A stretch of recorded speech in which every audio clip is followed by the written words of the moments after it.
Hello aspirants, railway recruitment board నుంచి మనకి notification అయితే ఒకటి వచ్చింది. ఏంటో నోటిఫికేషన్ అంటే ఎన్టీపీసీకి సంబంధించిన నోటిఫికేషన్ అయితే వచ్చింది. ఎన్టీపీసీలో ప్రీవియస్గా మనం అబ్జర్వ్ చేస్తే మనకి ఒకటే నోటిఫికేషన్ వచ్చేది ఎన్టీపీసీ రిలేటెడ్. బట్ ఈసారి ఏంటంటే మనకి రైల్వే రిక్రూట్మెంట్ బోర్డు ఎన్టీపీసీని 2 పార్ట్స్గా డివైడ్ చేసింది. ఒకటి గ్రాడ్యుయేట్ జాబ్స్, ఇంకొకటి under graduate jobs. Graduate jobs సంబంధించి ఒక నోటిఫికేషన్, అండర్ గ్రాడ్యుయేట్ సంబంధించి ఒక నోటిఫికేషన్ అనేది ఇస్తున్నారనమాట. ప్రజెంట్ మనకు వచ్చింది అయితే మాత్రం గ్రాడ్యుయేట్ జాబ్స్ అనమాట. అంటే ఏదైనా డిగ్రీ అయిపోయిన వాళ్ళకి సంబంధించి నోటిఫికేషన్ ఇది. ఏదైనా డిగ్రీ అయిపోయిన వాళ్ళందరూ కూడా ఈ జాబ్కి ఎలిజిబుల్. ఏదైతే ఇంటర్మీడియట్ ఎలిజిబిలిటీతో ఉందో 10+2 ఎలిజిబుల్తో ఉందో అది మనకి ఈ నెల 20వ తారీఖున మనకి నోటిఫికేషన్ రావడం జరుగుతుంది. ఆ నోటిఫికేషన్ వచ్చిన తర్వాత ఆ డీటెయిల్స్ కూడా చూద్దాం. ప్రజెంట్ అయితే గ్రాడ్యుయేట్ సంబంధించిన నోటిఫికేషన్ ఏదైతే ఉందో ప్రజెంట్ మనకు వచ్చిన నోటిఫికేషన్, దీని గురించి చూద్దాం. ఇంపార్టెంట్ డేట్స్ ఒకసారి కనుక అబ్జర్వ్ చేస్తే ఇంపార్టెంట్ డేట్స్ నోటిఫికేషన్ మనకి వెబ్సైట్స్లో 13వ తారీఖు సాయంత్రం నుంచే అందుబాటులో ఇచ్చారు. మనకి అప్లికేషన్స్ స్టార్ట్ అయ్యేది మాత్రం సెప్టెంబర్ 14వ తేదీ నుంచి స్టార్ట్ అవుతున్నాయి. అప్లికేషన్స్ క్లోజ్ అయ్యే డేట్ వచ్చేసి అక్టోబర్ 13వ తారీఖు నుంచి 13వ తారీఖు క్లోజ్ అవుతాయి అన్నమాట. సో మనమేమో లాస్ట్ డేట్ వరకు ఉండకుండా కొంచెం ముందుగానే అప్లై చేసుకోవడం మంచిది. ఇక్కడ నేను చెప్పేది ఏంటంటే అప్లికేషన్స్ అనేవి నోటిఫికేషన్ వచ్చిన వెంటనే చేయడం కానీ, లాస్ట్ డేట్లో చేయడం కానీ చేయొద్దు.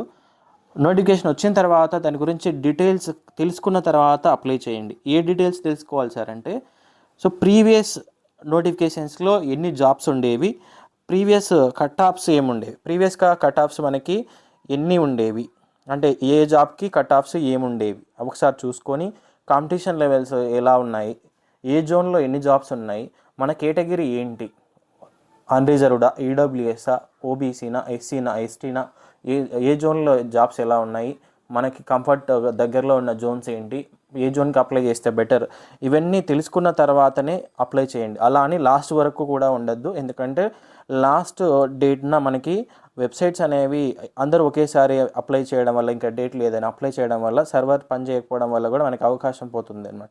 సో కాబట్టి నోటిఫికేషన్ వచ్చిన తర్వాత వితిన్ 10 days 15 days లోపు దాని గురించి పూర్తిగా తెలుసుకొని అప్లై చేయడం మంచిది. నోటిఫికేషన్ సంబంధించి జాబ్స్ ఏవైతే ఉన్నాయో ఈ జాబ్స్ సంబంధించిన సిబిటీస్, కంప్యూటర్ బేస్డ్ టెస్ట్ల డేట్ల సంబంధించి రైల్వే రిక్రూట్మెంట్ బోర్డులో వెబ్సైట్లో మనకి ఇవ్వడం జరుగుతుంది.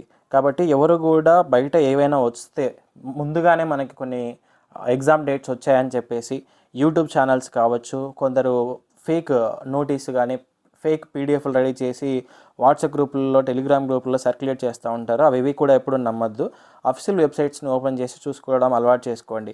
మనకి రైల్వే రిక్రూట్మెంట్ ఆర్ఆర్బీ అని కొడితే గూగుల్లో వచ్చేస్తుంది, ఆటోమేటిక్గా మీరే చూసుకోవచ్చు. ప్రతిసారి ఒకరి మీద డిపెండ్ అవ్వాల్సిన అవసరం లేదు. అయితే మనకి ఎనీ గ్రాడ్యుయేట్ నోటిఫికేషన్ ఏదైతే ఇప్పుడు ఇచ్చారో ఇందులో మనకి ఫిల్అప్ చేస్తున్న నెంబర్ ఆఫ్ పోస్ట్స్ మనకి, అంటే టైప్ ఆఫ్ పోస్టులు మనకి 5 ఉన్నాయి. 5 రకాల ఉద్యోగాలకి ఇక్కడ నోటిఫికేషన్ ఇవ్వడం జరిగింది. ఆ 5 రకాల ఉద్యోగాలు ఏంటంటే chief commercial come ticket supervisor, station master, goods train manager, junior account assistant cum typist, senior clerk cum typist. ఇక్కడున్న ఈ 4 కూడా మనకి ప్రీవియస్గా వచ్చిన నోటిఫికేషన్స్లో ఉన్నాయి. ఇక్కడ chief commercial come ticket supervisor అనే పోస్ట్ ఒకటి మనకి కొంచెం కొత్త పోస్ట్ అనమాట. అయితే ఇక్కడ ఇచ్చిన ఈ జాబ్స్ అన్నీ కూడా మనకి ఈక్వల్ టు సీజీఎల్ తెలుసు కదా, మనకి ఎస్ఎస్సి సీజీఎల్ లెవెల్కి సంబంధించి లెవెల్లో ఉండే పోస్టులు అనమాట. అంటే అఫీషియల్గా ఉండే జాబ్స్ ఇవన్నీ కూడా. సో కాబట్టి చాలా లైఫ్ కూడా బాగుంటుంది, ప్రొఫెషనల్ లైఫ్ అనమాట. ఇదంతా కూడా ప్రొఫెషనల్ జాబ్స్. సో కాబట్టి బాగా ప్రిపేర్ అయ్యి జాబ్ తెచ్చుకుంటే లైఫ్ చాలా బాగుంటుంది. ఈ జాబ్స్ అంతా బాగుంటాయి అన్నమాట. సో ఈక్వల్ టు సీజీఎల్ అని చెప్తున్నానంటే మీరు అర్థం చేసుకోవచ్చు. వేకెన్సీ డీటెయిల్స్ కనుక మనం అబ్జర్వ్ చేస్తే ఇక్కడ name of the post, level, తర్వాత మెడికల్ స్టాండర్డ్, ఏజ్, మనకి ఏజ్ ఇక్కడ ఇచ్చారు, నంబర్ ఆఫ్ వేకెన్సీస్, ఇవి ఒకసారి అబ్జర్వ్ చేయండి. ప్రీవియస్గా మనకైతే 18 to 36 years, అంటే మనకి ఇప్పుడు ప్రజెంట్ ఏజ్ లిమిట్ ఏమి ఇచ్చారంటే 18 to 36 years ఇచ్చారు. ఇక్కడ మనకి బాగా అబ్జర్వ్ చేస్తే 3 years పెంచడం జరిగింది. ఇంతకుముందు ప్రీవియస్ నోటిఫికేషన్స్లో మీరు అబ్జర్వ్ చేస్తే 18 to 33 years మాత్రమే ఏజ్ లిమిట్ ఇచ్చేవాళ్ళు. బట్ మనకి కోవిడ్ వచ్చిన తర్వాత 18 to 36 years వరకు ఇవ్వడం జరిగింది. ఈ 18 to 36 years ఎవరికి అంటే అన్రిజర్వ్డ్ క్యాండిడేట్స్కి మాత్రమే. మరి మిగతా వాళ్ళకి అంటే ఓబీసీ వాళ్ళకి రిలాక్సేషన్ ఉంటుంది, ఎస్సీ ఎస్టీ వాళ్ళకి కూడా రిలాక్సేషన్ ఉంటుంది. అంటే ఓబీసీకి 3 years, తర్వాత ఎస్సీ ఎస్టీ వాళ్ళకి 5 years రిలాక్సేషన్ ఎలా అయితే ఉంటుందో అది ఇక్కడ కూడా అప్లై అవుతుంది అనమాట. ఇక్కడ నంబర్ ఆఫ్ పోస్టులు కనుక ఒకసారి కేటగిరీ వైజ్ చూస్తే chief commercial come ticket supervisor ఇది లెవెల్ 6కి సంబంధించిన జాబ్, స్టేషన్ మాస్టర్ కూడా లెవెల్ 6కి సంబంధించిన జాబ్. సో ఇవన్నీ goods train manager, junior account assistant cum typist, senior clerk cum typist, ఈ 3 కూడా లెవెల్ 5కి సంబంధించిన జాబ్స్ అనమాట. ఒకసారి మీరు మెడికల్ స్టాండర్డ్స్ బాగా అబ్జర్వ్ చేయండి. ఈ మెడికల్ స్టాండర్డ్స్ని చూసుకొని కూడా మనము అప్లై చేసేటప్పుడు జాగ్రత్తగా అప్లై చేసుకోవాలి. ఇక్కడ ఈ A2 అని ఏదైతే ఉందో ఈ A2 అంటే నీకు సైట్ ఉన్న వాళ్ళు మ్యాక్సిమం ఎలిజిబుల్ అవ్వరు, ఎందుకంటే మెడికల్లో మనకి పోతుందన్నమాట. సో సైట్ ఉండకూడదు. మెడికల్ స్టాండర్డ్ A2 అని ఎక్కడైతే మెన్షన్ చేశారో సైట్ ఉండకూడదు అనేది గుర్తుపెట్టుకోండి. B2, C2 ఇవి సైట్ ఉన్నా కూడా పర్వాలేదు, మరీ ఎక్కువ సైట్ కాదు, కొంచెం సైట్ ఉన్నా కూడా ప్రాబ్లం లేదనమాట. బట్ A2 మెడికల్ స్టాండర్డ్ ఇచ్చారంటే దానికి సైట్ అసలు ఉండకూడదు. నంబర్ ఆఫ్ పోస్టులు ఒకసారి చూసుకోవచ్చు. Chief commercial come ticket supervisor 1736, station master 994, goods train manager 3144, junior account assistant cum typist 1507, senior clerk cum typist 732. ఇలా ఓవరాల్గా మనకి 8113 వేకెన్సీస్ అనేవి ఇక్కడ ఇవ్వడం జరిగింది. సో కాబట్టి మనకి ఈ వేకెన్సీస్ అనేవి ఇదే ఫైనల్గా ఇవే ఉంటాయి అని అనుకోవద్దు. సో మనకి ఇక్కడ వేకెన్సీస్ అనేవి ఇంక్రీజ్ అవ్వచ్చు, వేకెన్సీస్ అనేవి ఖచ్చితంగా ఇంక్రీజ్ అవుతాయి. కాబట్టి పోస్టులు తక్కువ ఉన్నాయని మాత్రం ఎప్పుడు కూడా ఆలోచన చేయొద్దు. సో మనకు కావాల్సింది ఒక జాబే కాబట్టి సో మీ ప్రిపరేషన్ మీది, ఓకేనా. పోస్టులు పెరిగితే సంతోషం, కాబట్టి ఎక్కడ కూడా మీరు డిసప్పాయింట్ అవ్వద్దు. ఉన్న జాబ్స్ని చూసి కేటగిరీ వైజ్, జోన్ వైజ్ వచ్చేసరికి చిన్నగా కనిపించవచ్చు మనకి డిజిట్స్, కాబట్టి వాటిని చూసి ఏమీ బాధపడాల్సిన అవసరం లేదు, ఎందుకంటే ఇవి ఖచ్చితంగా ఈ పోస్టులన్నీ మళ్ళీ పెరుగుతాయి. దాంతోపాటు ఇంకొకటి మళ్ళీ మనకి ఈ నెల 20వ తారీఖున మనకి 10+2కి సంబంధించి అంటే ఇంటర్మీడియట్ క్వాలిఫికేషన్తో రాబోతుంది. ఇంటర్మీడియట్ క్వాలిఫికేషన్తో వచ్చే ఆ నోటిఫికేషన్ సంబంధించి డీటెయిల్స్ అక్కడ చూద్దాం. చాలామంది డౌట్ ఏంటంటే ఇది గ్రాడ్యుయేట్ జాబ్స్ కదా సార్, మరి మేము డిప్లొమా ఉన్నాము, డిప్లొమా వాళ్ళు ఎలిజిబుల్లా అనే డౌట్ ఉంటుంది. సో డిప్లొమా వాళ్ళైతే ఈ జాబ్స్కి ఎలిజిబుల్ కాదు, ఓకేనా. డిప్లొమా వాళ్ళకి ఈ జాబ్స్కి ఎలిజిబిలిటీ లేదు. 10+2 నోటిఫికేషన్ వచ్చిన తర్వాత దానికి ఎలిజిబిలిటీ ఉంటుందా లేదా అన్నది మనం అక్కడ డిస్కస్ చేద్దాం. ఇక్కడ ఈ జాబ్స్కి మనకి CBT టెస్ట్లు అనేవి కండక్ట్ చేయడం జరుగుతుంది కదా. సో ఎలా సెలెక్ట్ చేస్తారు అంటే ఫస్ట్ CBT ఎగ్జామ్ అనేది అన్ని జాబ్స్కి ఇక్కడ ఏవైతే మనకి 5 కేటగిరీస్ ఇచ్చారో ఆ 5 కేటగిరీస్కి ఫస్ట్ CBT కామన్గా ఉంటుంది, అందరికీ కామన్గా కండక్ట్ చేస్తారు. ఆ కండక్ట్ చేసిన తర్వాత సెకండ్ CBTకి వెళ్ళేసరికి ఎంతమందిని సెకండ్ CBTకి సెలెక్ట్ చేసుకుంటారు అంటే ఒక పోస్ట్కి 15 మందిని, ఒక పోస్ట్కి 1:15 రేషియోలో సెలెక్ట్ చేసుకోవడం జరుగుతుంది అనమాట, ఓకేనా. సో కాబట్టి ఆ కట్ ఆఫ్ అంటే ఇక్కడ 1:15 తీసుకుంటున్నప్పుడు చాలామంది క్వాలిఫై అవ్వచ్చు. ఇక్కడ మనకి ఇచ్చిన క్వాలిఫై మార్క్స్ చాలామందికి రావచ్చు. కాకపోతే అక్కడ number of jobs for example 100 ఉంటాయి, 100 జాబ్స్ ఉంటే 100 జాబ్స్ ఇంటూ 15 మనకి 1500 మెంబర్స్ని మనము ఇక్కడ సెకండ్ ఎగ్జామ్కి సెలెక్ట్ చేసుకోవడం జరుగుతుంది అనమాట. అలానే సెకండ్ ఎగ్జామ్ నుంచి ఒకవేళ థర్డ్ సైకలాజికల్ టెస్ట్ కానీ టైపింగ్ స్కిల్ టెస్ట్ కావచ్చు, ఒకవేళ అవి రెండూ లేకపోతే డైరెక్ట్గా మెడికల్ కానీ లేదంటే డాక్యుమెంట్ వెరిఫికేషన్ కానీ మెడికల్ కానీ తీసుకునేటప్పుడు 8 టైమ్స్ తీసుకుంటారనమాట. అంటే ఒక పోస్ట్కి 8 మందిని మాత్రమే తీసుకుంటారు. ఫర్ ఎగ్జాంపుల్ 10 పోస్టులు ఉంటే మనకి 80 మందిని మనకి సైకలాజికల్ టెస్ట్ కావచ్చు, టైపింగ్ టెస్ట్ కావచ్చు, లేదంటే డైరెక్ట్గా ఉండే జాబ్స్కి అంటే డైరెక్ట్గా ఇవి లేకుండా డైరెక్ట్గా డాక్యుమెంట్ వెరిఫికేషన్ మెడికల్ ఉంటాయి కదా, వాటికి డైరెక్ట్గా తీసుకునేటప్పుడు 1:8 రేషియోలో తీసుకోవడం జరుగుతుందన్నమాట. దాంతోపాటు ఇక్కడ మనకి నెగిటివ్ మార్కింగ్ కూడా ఉంది. నెగిటివ్ మార్కింగ్ ఇది ఆల్రెడీ తెలిసిందే అందరికీ. కంప్యూటర్ బేస్డ్ టెస్టులు స్టార్ట్ అయినప్పటి నుంచి అండ్ అంతకుముందు కూడా 1/3 నెగిటివ్ అనేది ఇవ్వడం జరిగింది. అంటే ప్రతి 3 తప్పు సమాధానాలకు 1 మార్కు పోవడం జరుగుతుంది. సో ఇది దృష్టిలో పెట్టుకొని చాలామంది జాబ్ పోగొట్టుకోవడానికి కారణం ఇదే అవుతుందన్నమాట. ఎందుకంటే ఎక్కువ అటెంప్ట్ ఇస్తారు, అందులో ఎక్కువ రాంగ్ ఉన్నాయంటే వచ్చిన మార్క్స్ కూడా పోవడం వల్ల అసలు క్వాలిఫై మార్క్స్కి దగ్గరలో లేకుండా పోయిన వాళ్ళు, క్వాలిఫై అయ్యి కూడా కట్ ఆఫ్లో లేని వాళ్ళు, కట్ ఆఫ్లో ఉండి సెకండ్ ఎగ్జామ్లో లేదంటే ఫైనల్ ఎగ్జామ్స్ లాస్ట్ మెయిన్స్ ఎగ్జామ్స్లో పాయింట్ మార్క్స్లో పోయిన వాళ్ళు చాలామంది ఉన్నారు. కాబట్టి నెగిటివ్ అటెంప్ట్ ఇవ్వకుండా ఉన్న వాళ్ళకి మాత్రమే జాబ్ వచ్చే అవకాశం ఎక్కువగా ఉంటుంది. మీరు ఇక్కడ ఏజ్ లిమిట్ ఒకసారి అబ్జర్వ్ చేయొచ్చు. బేసిక్గా ఏజ్ గ్రూప్ ఎవరు అంటే 18 to 36 ఇయర్స్. ఇది ఎవరికి అంటే అన్రిజర్వ్డ్ అండ్ ఈడబ్ల్యూఎస్ వాళ్ళకి. తర్వాత ఓబీసీ నాన్ క్రీమీ లేయర్ వాళ్ళకి 3 ఇయర్స్ రిలాక్సేషన్ ఉంటుంది. అలానే ఎస్సీ ఎస్టీ వాళ్ళకి 5 ఇయర్స్ రిలాక్సేషన్ ఉంటుంది. ఈ డేట్స్ మీరు అబ్జర్వ్ చేసుకోవచ్చు. ఎవరైతే 1989 జనవరి 2 కంటే ముందు ఉంటారో వాళ్ళు ఎలిజిబుల్ కాదు, ఆ తర్వాత వాళ్ళే. అదే ఓబీసీలు అయితే 1986 జనవరి 2 తర్వాత వాళ్ళు. అది ఎస్సీ ఎస్టీలు అయితే 1984 జనవరి 2 తర్వాత బార్న్ అయిన వాళ్ళు.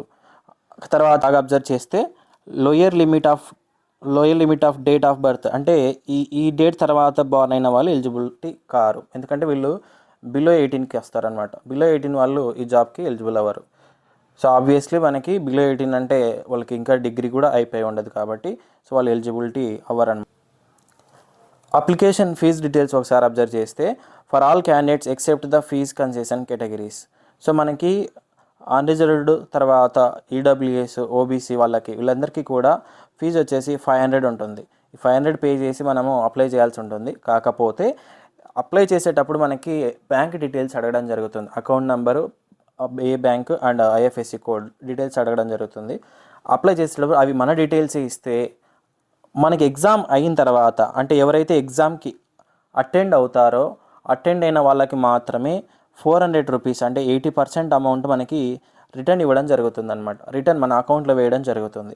ఎగ్జామ్కి అటెండ్ అవ్వకపోతే ఈ అమౌంట్ రీఫండ్ అవ్వవు అనమాట. ఓకేనా. అలానే PWBD female, transgenders, ex servicemen, SC ST minority communities, EBC economically backward class వాళ్ళకి ఫీజు వచ్చేసి 250 రూపీస్ మాత్రమే ఉంటుంది. అయితే ఫీజు అనేది మళ్ళీ మనకి 250 రూపీస్ యాజ్ ఇట్ ఈస్గా రిటర్న్ పడుతుంది. ఇక్కడ ఎటువంటి డిడక్షన్ అనేది జరగదు అనమాట. యాజ్ ఇట్ ఈస్గా 250 అప్లై చేస్తాము, 250 మళ్ళీ మనకి రిటర్న్ పడుతుంది. ప్యాటర్న్ కనుక ఒకసారి అబ్జర్వ్ చేస్తే ఎగ్జామ్ ప్యాటర్న్ అండ్ సిలబస్ మనకి అబ్జర్వ్ చేస్తే అన్ని ఎగ్జామ్స్కి CBT 1 అనేది కామన్గా జరుగుతుంది. ఈ CBT 1 అనేది 90 మినిట్స్ జరుగుతుంది. నంబర్ ఆఫ్ క్వశ్చన్స్ 100 ఉంటాయి. 100 క్వశ్చన్లు ఇవ్వడం జరుగుతుంది అనమాట. ఓకే. ఈ 100 క్వశ్చన్స్లో జనరల్ అవేర్నెస్ నుంచి 40 క్వశ్చన్స్, మ్యాథమెటిక్స్ నుంచి 30 క్వశ్చన్స్, రీజనింగ్ నుంచి 30 క్వశ్చన్స్, ఇలా ఓవరాల్గా 100 క్వశ్చన్స్ ఇవ్వడం జరుగుతుంది. మీకు తెలిసిందే నెగిటివ్ మార్కింగ్ 1/3 ఉంటుంది. ఇది కామన్గా ఈ ప్యాటర్న్ అయితే ఏం చేంజ్ చేయలేదు. ప్రీవియస్గా ఏదైతే ఉందో అదే ఉందన్నమాట. సో ఫస్ట్ స్టేజ్ మాత్రం ఓన్లీ షార్ట్ లిస్ట్ చేయడానికి మాత్రమే. ఇక్కడికి సెకండ్ స్టేజ్ CBTకి, రెండో ఎగ్జామ్కి షార్ట్ లిస్ట్ చేస్తారు. ఓకేనా. సెకండ్ CBT నుంచి మెరిట్ తీసుకొని దాని నుంచి మళ్ళీ వాళ్ళకి తర్వాత సైకలాజికల్ టెస్ట్ ఉంటే సైకలాజికల్ టెస్ట్కి, లేదంటే టైపింగ్ టెస్ట్ ఉంటే టైపింగ్ టెస్ట్కి, ఇవి రెండు లేకపోతే డైరెక్ట్గా డాక్యుమెంట్ వెరిఫికేషన్కి తీసుకెళ్ళడం జరుగుతుందన్నమాట. క్వశ్చన్స్ అన్నీ కూడా ఆబ్జెక్టివ్ టైప్ క్వశ్చన్సే ఉంటాయి, multiple choice questions. So syllabus మనకి ప్రీవియస్గా ఉన్న సిలబస్ ఏం మారలేదు, కామన్ సిలబస్ అన్నిటికీ కూడా. Mathematics, general intelligence and reasoning and next general awareness ఉందన్నమాట మనకి. Okay. And next second stage కనుక తీసుకుంటే ఒకసారి మనము సెకండ్ CBT కూడా సేమ్, ఇక్కడ సేమ్ సిలబస్సే, కాకపోతే చిన్న చేంజ్ అనేది ఒకటి వచ్చింది. మీకు ఆల్రెడీ డిస్కస్ చేసుకున్నాం మనము. 15 టైమ్స్ తీసుకుంటారు ఫస్ట్ CBT నుంచి సెకండ్ CBTకి 15 టైమ్స్. ఒక జాబ్కి 15 మందిని కట్ ఆఫ్ పెట్టేసి తీసుకోవడం జరుగుతుంది. బట్ ఫస్ట్ CBT నుంచి మాత్రం ఎటువంటి మెరిట్ అనేది కన్సిడర్ చేసుకోరు. అది జస్ట్ సెకండ్ CBTకి క్వాలిఫైయింగ్ నేచర్గానే తీసుకుంటారనమాట. సెకండ్ CBTకి వస్తే ఇక్కడ టైం ఏం చేంజ్ అవ్వలేదు, 90 మినిట్సే ఉంది. But general awareness questions, mathematics questions, general intelligence and reasoning questions increase అయ్యాయి. నంబర్ ఆఫ్ క్వశ్చన్స్ ఇంక్రీజ్ అయ్యాయి. ఫస్ట్ CBTలో మనకి 100 క్వశ్చన్సే ఉండేవి, ఇప్పుడు 120 క్వశ్చన్స్. ఇక్కడ సెకండ్ CBTలో 120 క్వశ్చన్స్, బట్ టైం మాత్రం ఇంక్రీజ్ చేయలేదు. అంటే మనకి ఇక్కడ స్పీడ్ అనేది చాలా ఎక్కువ ఉండాలి. దాంతోపాటు మెయిన్ ఏంటంటే సెకండ్ CBT నుంచి మనకి మెరిట్ తీసుకోవడం జరుగుతుంది. అంటే సెకండ్ CBTలో ఎవరికైతే మార్క్స్ ఎక్కువ వస్తాయో వాళ్ళకి మాత్రమే జాబ్లు వచ్చే అవకాశం ఉంటుంది. అంతేగాని ఫస్ట్ CBTలో మార్క్స్ ఎక్కువ వచ్చి సెకండ్ CBTలో తక్కువ వస్తే అవి కన్సిడర్ చేసుకుంటారని పొరపాటున కూడా అనుకోవద్దు. ఎందుకంటే సెకండ్ CBTనే మనకి మెయిన్ అనమాట, అంటే మెరిట్ తీసుకునేది. ఆ సెకండ్ CBTలో వచ్చిన స్కోర్ ఆధారంగానే మనకి జాబ్స్ ఇవ్వడం జరుగుతుందన్నమాట.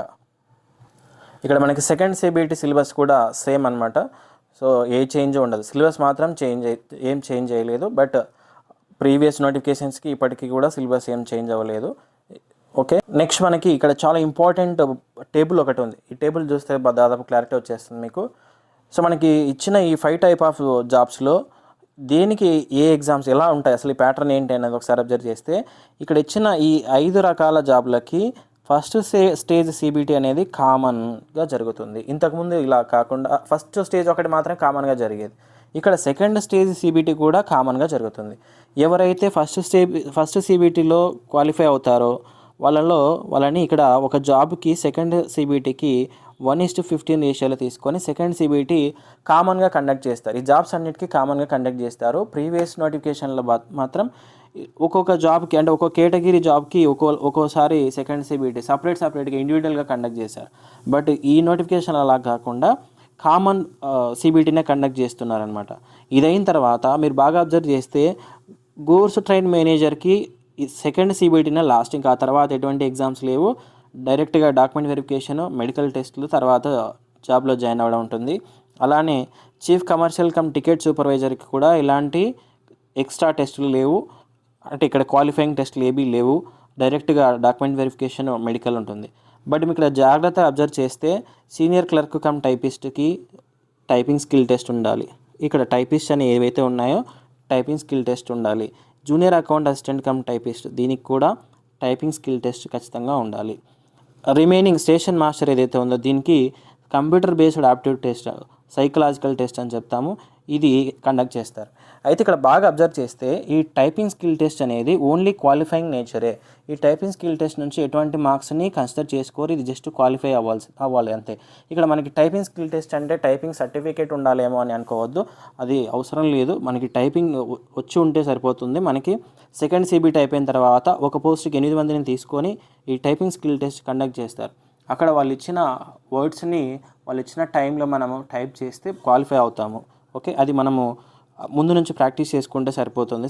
ఫస్ట్ సిబిటి అయిన తర్వాత నుంచి మనము టైపింగ్ నేర్చుకోవడం స్టార్ట్ చేసినా కూడా ఆ టైంకి నేర్చుకోవచ్చు.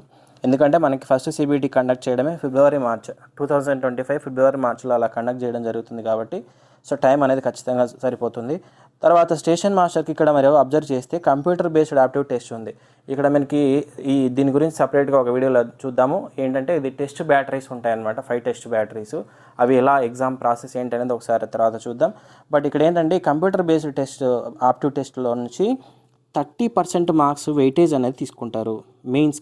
మెయిన్గా అంటే మెరిట్ సెలెక్షన్స్కి వచ్చేసరికి లాస్ట్కి వచ్చేసరికి రిమైనింగ్ 70% ఎక్కడి నుంచి అంటే ఈ సెకండ్ సిబిటిలో నుంచి తీసుకుంటారు. సెకండ్ సిబిటి నుంచి 70%, కంప్యూటర్ బేస్డ్ ఆప్టిట్యూడ్ టెస్ట్ నుంచి 30% తీసుకోవడం జరుగుతుందన్నమాట.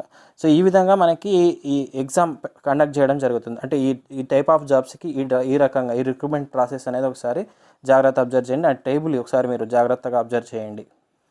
అండ్ మీ అందరికీ తెలిసిన విషయమే నార్మలైజేషన్ ఆఫ్ మార్క్స్. ఇక్కడ మనకి ప్రతి ఎగ్జామ్స్లో ఇప్పుడు జరుగుతున్న ఆన్లైన్ ఎగ్జామ్స్ కాబట్టి అందరికీ ఒకే రోజు కండక్ట్ చేయలేరు, డిఫరెంట్ సెషన్స్లో కండక్ట్ చేస్తారు కాబట్టి నార్మలైజేషన్ అనేది ఖచ్చితంగా జరుగుతుందన్నమాట. అలాగే ఇక్కడ జోన్ వైజ్ వేకెన్సీ టేబుల్ కూడా మీరు అబ్జర్వ్ చేయొచ్చు, కేటగిరీ వైజ్. సో మన కేటగిరీ ఏమొస్తుంది, ఏ జోన్లో అప్లై చేస్తే బెటర్ అని మీరు జోన్ వైజ్ నెంబర్ ఆఫ్ పోస్టులు ఒకసారి అబ్జర్వ్ చేసుకొని చూసిన తర్వాత అప్లై చేస్తే మంచిది. సో ప్రతి జోన్లో అబ్జర్వ్ చేయండి. బేసిక్గా మన తెలుగు స్టేట్స్కి సంబంధించిన స్టూడెంట్స్ ఏంటంటే సికింద్రాబాదు, బెంగళూరు, చెన్నై, భువనేశ్వర్ ఇలా సరౌండింగ్స్లో ఉన్న జోన్స్ని ప్రిఫర్ చేస్తూ ఉంటారనమాట.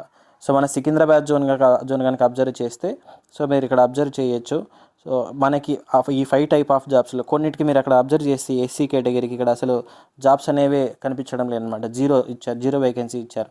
సో అలాంటివి జాగ్రత్తగా అబ్జర్వ్ చేసుకొని అప్లై చేయాల్సి ఉంటుంది. ఎందుకంటే మనం అప్లై చేసేటప్పుడు పోస్ట్ ప్రిఫరెన్స్ అడుగుతుందన్నమాట. ముందు ఫస్ట్ ప్రిఫరెన్స్ ఏ జాబ్కి, తర్వాత ప్రిఫరెన్స్ దేనికి అని చెప్పేసి ఈ డీటెయిల్స్ అడగడం జరుగుతుంది. కాబట్టి ముందే మనం ఒకసారి రఫ్గా ఒక డీటెయిల్స్ అన్నీ రాసి పెట్టుకొని ఆ తర్వాత అప్లై చేస్తే బెటర్ అనమాట. ఇంకోటి ఏంటంటే అప్లై చేసేటప్పుడు మ్యాక్సిమం వీలైనంత వరకు ఎలా అప్లై చేయాలి ఏంటని పూర్తిగా తెలుసుకొని మీరే అప్లై చేసుకోవడం మంచిది. ఇంటర్నెట్ సెంటర్లకి అక్కడ వెళ్ళి డబ్బులు పెట్టి మరీ తప్పు కనుక అప్లై చేసి వచ్చారనుకోండి, వాళ్ళు ఇది చేస్తే సరిపోతుంది, ఇది పెట్టేస్తా అంటే తర్వాత ఏం చేయలేము అనమాట. వాళ్ళకి నచ్చింది పెట్టారనుకోండి పొరపాటున, తర్వాత మనం ఏం చేయలేము. సో కాబట్టి మ్యాక్సిమము మీరే అప్లై చేసుకోవడానికి ట్రై చేయండి. ఇంకోటి ఇంటర్నెట్ సెంటర్లకు వెళ్ళినప్పుడు అకౌంట్ డీటెయిల్స్ ఇచ్చేటప్పుడు కూడా కొంచెం జాగ్రత్త. ఎందుకంటే ఆ డబ్బులు మళ్ళీ మనకే పడతాయి అకౌంట్లో, మన అకౌంట్ ఇస్తే మన అకౌంట్లో పడతాయి. సో కాబట్టి అకౌంట్ డీటెయిల్స్ కూడా మనం ఇస్తే బెటర్ అనమాట. డబ్బులు పడ్డాయా లేదా కూడా మళ్ళీ మనం చూసుకోవడానికి అవకాశం ఉంటుంది. సో పడుతున్న డబ్బులు ఎంతైనా కావచ్చు, అవి మన అకౌంట్లో పడితే మంచిది కదా. సో కాబట్టి ఇంకోటి ఏంటంటే ఫోటో సిగ్నేచర్ విషయంలో చాలా జాగ్రత్తగా ఉండండి. ఎందుకంటే ఈ ఫోటో సిగ్నేచర్ వల్ల చాలా అప్లికేషన్స్ రిజెక్ట్ అవుతున్నాయి. కాబట్టి ఎవరు కూడా ఫోటో అండ్ సిగ్నేచర్ విషయంలో నెగ్లెక్ట్ చేయొద్దు. అండ్ అప్లై చేసే ముందు నోటిఫికేషన్ని జాగ్రత్తగా ఒకసారి చూసుకోండి. నంబర్ ఆఫ్ పోస్టులు ఏ జోన్లో పెట్టారు, కట్ ఆఫ్స్ ప్రీవియస్ ఏమున్నాయి ఏంటి అని. ప్రీవియస్ కట్ ఆఫ్ డీటెయిల్స్ ఒకసారి మన టెలిగ్రామ్ అండ్ వాట్సాప్ గ్రూపుల్లో పీడిఎఫ్ పెడతాను, ఒకసారి చూడండి. అలానే ఈ నోటిఫికేషన్ పీడిఎఫ్స్ తర్వాత జాబ్ అప్డేట్స్ అన్నీ కూడా మన వాట్సాప్ అండ్ టెలిగ్రామ్లో వస్తూనే ఉంటాయి. యూఇన్ అకాడమీ వాట్సాప్ గ్రూప్స్ ఉన్నాయి, టెలిగ్రామ్ ఛానల్ ఉంది, అందులో వస్తూనే ఉంటాయి. వాటికి సంబంధించిన లింక్స్ ఆల్రెడీ డిస్క్రిప్షన్లో ప్రతి యూట్యూబ్ వీడియోలో ప్రతి దాంట్లో ఉన్నాయి. సో మీరు అక్కడ నుంచి ఆ లింక్ ద్వారా మీరు అందులో జాయిన్ అవ్వచ్చు. అండ్ ఇంకొక మెయిన్ థింగ్ ఏంటంటే ఇక్కడ మనకి రైల్వేకి సంబంధించి ఆన్లైన్ ఎగ్జామ్స్ 2016 నుంచి మనకి జరుగుతున్నాయి అన్నమాట. ఈ 2016 నుంచి చాలా ఎగ్జామ్స్ జరిగాయి. ఎన్టీపీసీ కావచ్చు, గ్రూప్ డి కావచ్చు, ALP technician, RPF, JEE, paramedical ఇలా. సో ప్రతి ఎగ్జామ్లో చాలా క్వశ్చన్స్ వచ్చాయి, ఆన్లైన్ ఎగ్జామ్స్ జరిగాయి కాబట్టి. అలా వచ్చిన ప్రతి క్వశ్చన్స్ని మనము ఇక్కడ గ్యాదర్ చేసి చాప్టర్ వైజ్గా డివైడ్ చేసుకొని ఏ పాయింట్ ఆఫ్ వ్యూలో క్వశ్చన్స్ అడుగుతున్నారు ఇవన్నీ ఒకసారి మనం ఒక చోట వేసుకొని చూస్తే మనకు అర్థమవుతుంది అనమాట ఎలా అడుగుతున్నారు ఎగ్జామ్స్లో అని చెప్పేసి.